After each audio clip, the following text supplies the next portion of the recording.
के इस आयोजन में उपस्थित डॉक्टर टी.एम. गुनाराजा जी, शिशिर कुमार बनर्जी जी, महेंद्र कुमार चौहान जी, रवि कुमार गोयल जी और देश विदेश से ऑनलाइन जुड़े सभी गुणीजनों और मीडिया के मेरे साथियों, आज अभियंता दिवस है। आप सभी को इस दिन की बहुत बहुत बधाई और शुभकामनाएं।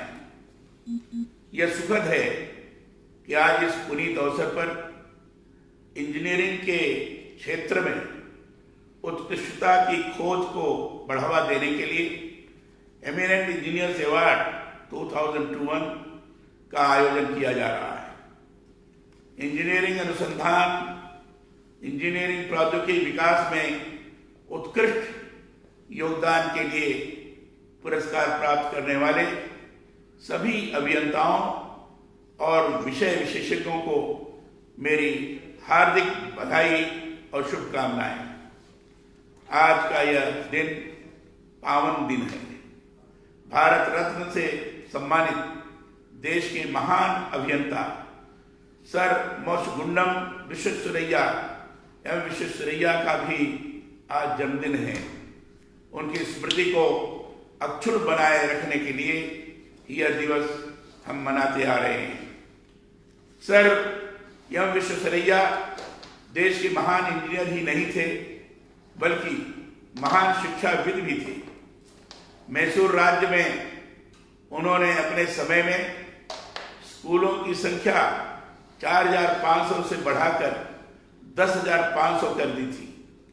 लड़कियों के लिए उन्होंने जहां अलग हॉस्टल तथा पहला फर्स्ट ग्रेड महारानी कॉलेज खुलवाया, उनके ही अथक प्रयास से मैसूर विश्वविद्यालय की स्थापना हुई।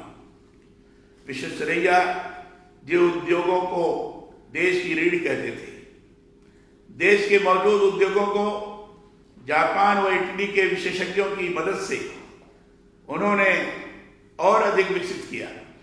देश भर में बने कई नदियों के बांध, पुल और पीने के पानी की योजनाओं को इंजीनियरिंग से विकसित करने में उन्होंने महती योगदान दिया है। उन्होंने देश में कई कृषि, इंजीनियरिंग और औद्योगिक कॉलेज भी खुलवाए। उद्देश्य यही था कि देश के नौजवान अच्छी शिक्षा प्राप्त कर सके। इंजीनियरिंग के उनके असाधारण कार्यों में मैसूर शहर में कृष्णराज सागर बांध और कावेरी नदी को काम में लाने के लिए बनी योजनाएं आज भी याद की जाती हैं।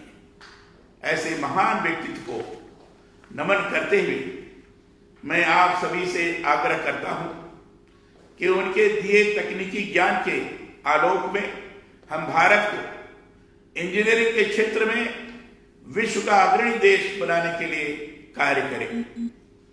प्रौद्योगिकी और ज्ञान विज्ञान के क्षेत्र में हमारा देश आरंभ से ही समृद्ध रहा है।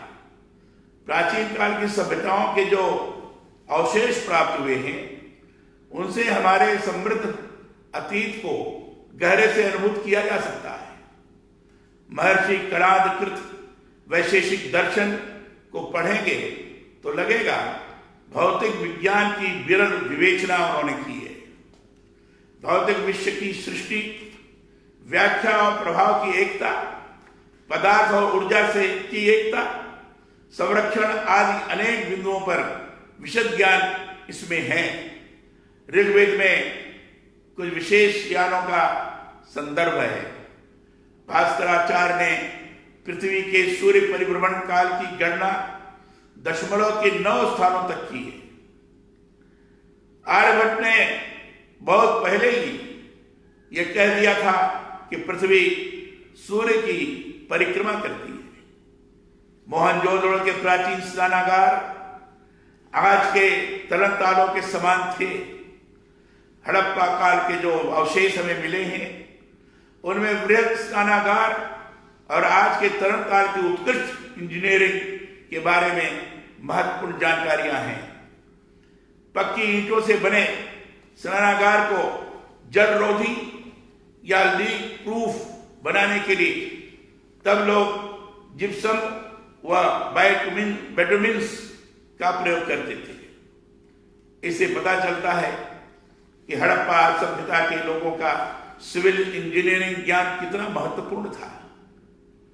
वेदों, उपनिषदों, भागवत, गीता आदि ग्रंथों के सूत्र आधुनिक ज्ञान, विज्ञान और तकनीकी में आज भी प्रेरणा के स्रोत है। मेरा आग्रह है कि हमारे प्राचीन ग्रंथों में उपलब्ध सामग्री का नवीन दृष्टि से अध्ययन कर इस ज्ञान को युगानुकूल करने के प्रयास किए जाने चाहिए। इस संबंध में द इंस्टीट्यूशन ऑफ इंजीनियर्स द्वारा भी अतिरिक्त प्रयास किए जाने की मैं आवश्यकता अनुभव करता हूं। यह सुखद है कि अभी कुछ समय पहले ही AICTE ने भारत विद्या भवन द्वारा प्रकाशित अपने मॉडल पाठ्यक्रम के तहत वैकल्पिक पाठ्यक्रम के रूप में प्राचीन भारतीय प्रौद्योगिकी पढ़ाए जाने का निर्णय किया है। केंद्र सरकार की यह बहुत महत्वपूर्ण पहल है। इससे देश के प्रौद्योगिकी कॉलेजों में भारतीय तकनीक, ज्ञान, विज्ञान और दर्शन के इतिहास के बारे में नई पीढ़ी यह जान सकेगी कि भारतीय प्रौद्योगिकी कितनी प्राचीन और वैज्ञानिक है। यह समय सूचना और संचार प्रौद्योगिकी का है। प्रौद्योगिकी शिक्षा के अंतर्गत वैश्विक रूप में हो रहे ज्ञान का आदान प्रदान करने के साथ ही जरूरत यह भी है कि हमारा जो प्राचीन गूढ़ ज्ञान है उसके बारे में भी जागरूकता पैदा की जाए। प्रौद्योगिकी की आधुनिकता जरूरी है, परंतु इतना ही जरूरी यह भी है कि युगीन आवश्यकताओं के परिप्रेक्ष्य में ज्ञान का विस्तार किया जाए। इसके लिए इंजीनियर्स निरंतर प्रयास करेंगे, ऐसी मेरी अपेक्षा है और विश्वास है। नए शिक्षा नीति में तकनीकी शिक्षा के व्यवहारिक प्रसार पर विशेष ध्यान दिया गया है। सबके लिए आसान पहुंच, इक्विटी, गुणवत्ता, वहनीयता और जवाबदेही के आधारभूत स्तंभों पर निर्मित नई शिक्षा नीति का उद्देश्य यही है कि ज्ञान आधारित जीवंत समाज का निर्माण हो सके। मैं यह मानता हूं कि भारत को वैश्विक महाशक्ति में बदलने के लिए देश में इंजीनियरिंग शिक्षा का व्यवहारिक विकास किया जाना जरूरी है। तकनीकी शिक्षा का उद्देश्य यही है कि छात्रों में निहित अद्वितीय क्षमताओं को पहचानते हुए उन्हें भविष्य के अवसरों के लिए तैयार किया जाए। इसके लिए शिक्षा के सभी स्तरों पर प्रौद्योगिकी का सही रूप में एकीकरण कर उसका उपयोग सुनिश्चित किया जाना चाहिए। यह सुखद है कि Rajasthan state institution of engineers द्वारा राजस्थान में इंजीनियर्स द्वारा किए गए विभिन्न एकेडमिक और प्रोफेशनल क्षेत्र में दिए योगदान को सम्मानित किया जा रहा है। तकनीकी क्षेत्र में बेहतर कार्य संस्कृति और नवाचारों को प्रोत्साहन के लिए ऐसे प्रयास जरूरी है, आवश्यक है।